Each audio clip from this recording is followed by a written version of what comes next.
Alright, welcome back to the channel, everybody. I'm Lady Nyca in with the Real Housewives of Atlanta, season 11, episode 11, and I don't know what the name of this shit was. Something about a six, something about a tape, child. I'll put it down in that description box area over there when the video, when I finish recording it and whatnot. But, yeah, we're going to talk a little shit, swallow a little spit about the Real Housewives of Atlanta right quick, child. That's what we're going to do over here. And then at the end, I'll have a little something I want to say to the love things and, you know, everybody else that may be peeking in to see what I'm going to say, okay? Now, we open up this episode, Child Kandi and Porsha still at each other's throat. Child Kandi going to, she went to say she finna leave, but Tanya asked her to stay. Porsha needs hydration. After she pregnant and acting a fool with this girl, she needed some hydration, so she went into the kitchen area, accompanied by Tanya, and baby Marlo showed up, and baby was them teeth not sitting.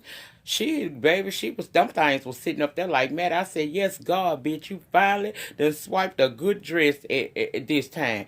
Now, your fashions do be on point most of the time, but girl, that dress right there, whoever you played out of some money or swiped their goddamn debit card, you did right this time. That was a pretty dress.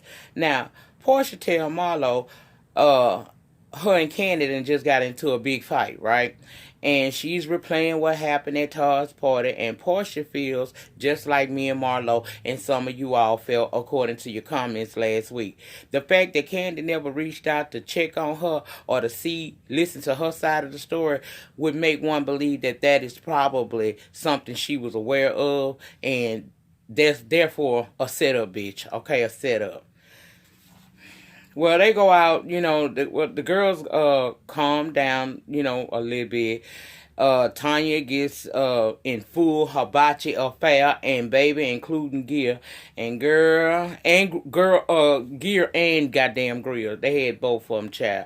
They in there watching the chefs prepare their food on the hibachi grill. Girl, that shit look good, but I'm telling you something. If you ever been to one of the motherfuckers, them things is hot as hell, which is why Porsha had to step away because she felt like she was gonna faint. Now, Nene come to check on her and whatnot, you know what I mean? And Porsha over it. I'm done. I ain't trying to fix nothing with that bitch in there. I'm done. And she also tell her, look, I don't think now is the time that I want to be announcing my pregnancy to them, so we not going to do that neither, okay? I said, okay. Well, like I said, it's so hot in there, they decided to move back outside to the patio where they were. And, but shit, did y'all know that Shamara was just like me? Bitch, I would have been sweating bullets, still getting that meal in. I don't miss no meal, girl. Look at me, I'm fluffy. Okay? So, they out there talking, child. So, outside, Tanya apologizes for if she made Nene feel a ways about that comment about us scared opposed to swags, right? Shade Queen Extraordinaire Nene in confessional say she met Tanya ass in swag trying to buy her some outfits because her funds was low. So, Nene, you basically said swag is where you go when you are trying to disguise it on a budget. So you gotta be careful the shade that you throw. You'll fuck around and spray yourself trying to spray somebody else. So I'm careful of how I run my goddamn mouth, girl. Fuck around and be reading somebody else and reading your damn self at the same time. She always catching shade. But the thing about it is, my thing, why, Nene? You supposed to be the queen of this shit. But I guess if you is the queen, you supposed to be shaded. So carry on. Child, Porsha told everyone, Eva always good at catching shade that other people throw, but claim like when you catch her throwing shade, she ain't really throwing no shade. Eva, of course, got them big old ass Bambi doe eyes. What? There's not a shady bone in my body. So you ain't say that Cynthia was the mother or the den mother or something like that in relation to the modeling world? Cynthia said, bitch, let us not forget. I wanted to walk off because mother, she said mama. She said, no, not mama, mother won. Eva said she really admires Cynthia. Porsha said, this ain't got nothing to do with you admiring her. I'm trying to get you to respect the fact that you do throw shade and you don't like to own it. But Eva says she ain't mean no harm. Then she tells Nene, I really want to do something to show you that I didn't mean any harm about that situation with you not being invited to my bachelor party. So since you were not, I would like to host a trip to Tokyo for you and all the girls. And she apologized to Nene, saying how much Nene mean to her. And Charlie was a little emotional for a minute, but Nene quickly recovered and told her, as I'm getting the best room, right? Child. Over at Nene house, she telling Greg a vegan chef coming over to cook. And Greg concerned about her ability to cook the right foods because he don't want nothing to trigger that cancer, honey. He said, Nene said she used to try to get Greg to diet with her all the time. But the minute his ass got some cancer up in him, now he want to eat everything perfectly. He stressed out because, see, he had a doctor's appointment earlier that day, and it was a little bit more in-depth than he expected. And Nene say Greg has been grouchy, and sometimes she be trying to understand it, but it's just mean to her, and it's a lot on her. It's a difficult time. Ashley, the chef, arrives, and Nene explained Greg, B-Day coming. They going to invite about 10 people. They want to, have decent, healthy vegan foods and explain Greg's background a little bit, how he had just overcome cancer and whatnot. Child, Ashley went to rolling down her list of foods that she was thinking about getting together in the kitchen for him, and spoke around and said carrots. And baby, he went there, he vetoed that and everything else that was on her list. He said she making cook vegan, but vegan ain't her specialty. Nene urging him, Greg, just calm down and give her a chance. Well, Ashley goes over other possible foods that include gluten-free and alkaline-based foods. And, he said okay to her, but you could tell he frustrated. He ain't himself. Now, I get that he's sick, and because I've been there. Not with cancer, but I've been there. I deal with lupus every day, and I can be a handful. And I don't mean to be sometimes, but it's out of frustration and fear. We don't mean to be that way, and I don't think Greg does, but he's scared, and, that cancer gonna come back up on that ass. In my case, be scared a flab gonna happen on that ass, so we be trying to, do the right things, cross all T's and dot every I, okay? Now, Cynthia and Mike are headed to meet some of the girls. She warns Kandi would be the one to ask you the most difficult questions. Mike said he used to asking questions, not answering it, but he down. So when he get there, it's Marlo, Kandi, and Eva. They met up there first. And Kandi is basically saying that she ain't taking no time out to fix nothing with Porsha. She done with it. Well, bitch, that's what you should have said in the beginning. You should have said that in the beginning. I don't understand Kandi. It's like Kandi. We know Kandi hold grudges. That's Mama Joy's daughter. But why act like you want to work something out the girl and you know you don't? It's just utter bullshit, child. Anyway. Mike and Cynthia arrive, and they all greet each other. Cynthia say the last time she tried to bring a guy into the fold, they had information. So now she want to present Mike to them and let them ask whatever questions they feel like asking, because no matter what they say, he ain't going nowhere. He told Eva that him being with Cynthia is like a well-layered cake. She's beautiful inside and out. Kandi had the 6 questions, and he answered them. Marlo asked if he had ever was he being paid by Cynthia, and did he have any STDs? And no was the answer to all that. He took that real well. He told them if they ever need to ask anything, please feel free to contact him and not assume anything. And I can't really say nothing about that because, y'all, my friends recently did this to somebody I'm, interacting with. So he wasn't shook either, just like Mike, but I was shook as bitch. I don't be knowing what my friends gonna say sometimes. They be trying to love on me, but sometimes they be encroaching, child, making me nervous. Now, we got Shamara meeting up with Kandi at the lingerie place. See, Kandi gonna turn her lemons into lemonades. Good business sense.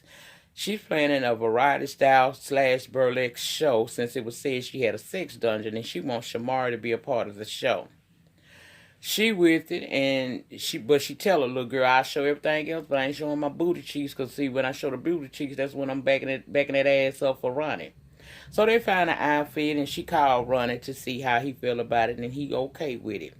Kandi done wind up spending $1,100 in that damn lingerie store, but say Todd best to be happy. For $1,100, he better. Child, the next scene threw me, because here is Dr. Sherry non-problem solving ass. But I'm going to give Dr. Sherry a chance. She ain't do nothing for the Braxtons, but we going to hope she can get Porsha together. Because that's who she meeting with. Porsha says she happy, work is good, she's in love, and she's pregnant. She says she's excited and feels comfortable talking with Dr. Sherry because, see, Dr. Sherry know a little bit more about her than, anybody else. She know what she done been through, and we see the scenes of where she went through when she was going with Cordell and how that man was just way too damn much to be dealing with. She goes on to tell her about what happened at Candy's party and, how Dennis was involved in it. She tells the story. I ain't rehashing this shit. She said Dennis has been communicating with the girl and she not feeling it because, see, they had agreed to cut all ties with exes and she did. She said before Dennis, she had given up on what she wanted. She had got used to being Porsha alone. Now she's scared that she gonna lose herself yet again inside of a man that ain't giving to her what what he's giving back to them. She don't ask this man no questions. Dr. Sherry said, first of all, communication is key. And that's why I said I'm going to give Dr. Sherry a chance, because she told her the truth. You're going to have to ask those uncomfortable questions that puzzle your mind about this man. No longer can you allow things to just slide, because, see, the stakes is higher. Now, y'all done got serious, girl. Y'all need to get that together, okay? Now, over at Nene's house, she getting prepared for Greg's dinner party. Then we see that the guests were his children, a couple of Greg's close friends, and a few of his doctors, right? Greg gave his great speech, but Nene hears a lot, and it makes her nervous to think that she could have lost him or still could lose him if this was to come back.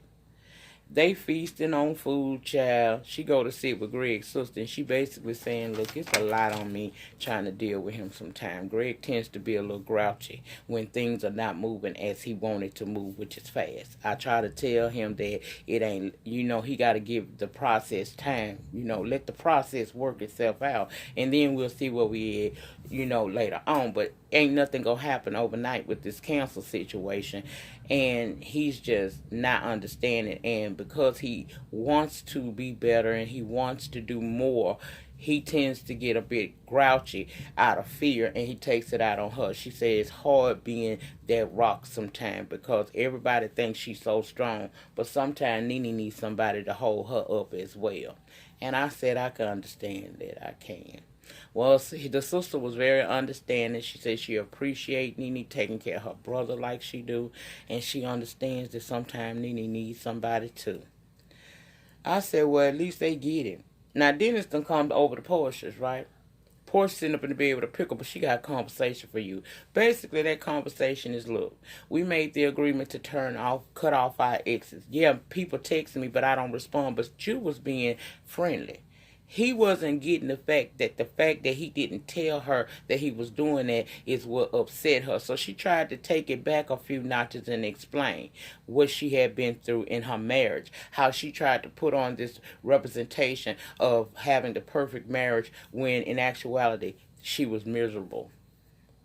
And she tell him, when you don't keep everything 100 with me, it shakes my trust in you, and I feel like we ain't on the same page. And I'm fearful of that because I want us to work. He's saying they on the same page. She said, not if you communicate, then I don't know it. It took him a minute to get it, and I don't think he got it still. But he did tell her that they were solid, and she pretty much let it go. See, that's your problem there, Porsha. You can't let them go. We would have kept talking till he got it or we was done. And, girl, you make enough money to take care of that alone. Next week, they going to Tokyo, and girl, look like they're going to be getting into it. Nene going to snap because she under the pressure of everything. Somebody done died, an evil family or about to die. She gonna be crying, and that's gonna make Kandi sitting there listening to her damn near cry too. So that was it. That was all on this episode of The Real Housewives of Atlanta. Now, before I get up out of here, I want to make a little public service announcement for those who may be concerned. First of all, let me just start out by saying me and Shelly is good. Shelly hit me up this weekend and she asked me to step aside, meaning that kind of like go back and stay in my little lane because things were getting hot and heated and I didn't understand. I text her back. She said when she landed and could have a conversation, she would do that. So she called me and she was like, Nyca, you don't be in these YT streets the way I do. So it's a lot of stuff going on, and I want you to, kind of just back away from me some. We ain't flipped on each other. We past that. We grown now. And we know how to resolve our problems if we have them between the two of us and not on these YT streets. There will not be a S. Hutchinson drag of Lady Nyca. There will not be a Lady Nyca drag of S. Hutchinson. Let me explain something to y'all. In 2015, the end of it, of going into 2016, I made a decision. Now, to the YouTube streets, I may come across as a weak bitch, but actually, I've been a strong host since '87. That's the year my mother left this earth. Okay? I don't need nobody to feel sorry for me, and I ain't weak. But I chose, if I'm going to be fighting to live, I will not come down to YouTube and act a fool. Now, everybody want their platform to grow. They do, and I've done okay for myself. I ain't mad at where I'm at. What's for me is for me, and nothing can take that away from me. But there is nothing salacious going on between me and S. Hutchinson. I have asked her on several occasions because we fight autoimmune that could take our lives. I ask her all the time, Shelly, just ignore it. But just because we friends don't mean what she do is what I do. She handle things the way she need to handle things, and I handle things the way I need to handle things. The way I handle things is I stay in my lane, I keep it positive, and I don't insert myself in shit, and I'm not going to. I'm aware of this YouTube petitions going around and shit. I'm not signing nothing because I ain't got nothing to do with none of that. Whoever involved, all the parties that are involved have done nothing to me except for one person. And even though he did what he did, I'm not going to sign nothing for him or against him. I'm neutral. I don't know what's going on out here. But I know this. If your friend asks you to back up because she can't do what you have asked her to do, then if you're a real friend, you're going to understand that that is coming from a place of love and not from a place of messy and hate. And so with that being said, Lady Nyca is Beyonce to all of this bullshit. Me and Shelly, we are good. I still love Shelly. We love on each other. But she going through something and she's fitting to handle something her way. And it don't have nothing to do with me or my brand that I'm trying to build over here. We doing separate things. And that's what makes the friendship unique, is that we can be friends, but we are totally different in how sometimes we handle what we have to face in life. I chose my peace. That's why I said I didn't care what people said about me. I let people call me all kinds of names. Even today, 3 years later, I'm still hearing that this person is saying things like that about me. That's fine. How he feel about me ain't got shit to do with me. How nobody feel about me ain't got nothing to do with me. It's not what you call me, it's what I answer to that counts. And with that being said, going forward, my channel is a celebrity gossip and TV review channel on this channel. My second channel is all things lupus and autoimmune. My Patreon is a mixture of both. And that's how it's going to stay. I chose a couple of years ago, I chose my peace. If I'm going to fight to live, I ain't fighting on these YouTube streets. I ain't scared of nobody because you're welcome to knock on the trailer door since I stay in the trailer. That's what people say. Feel free.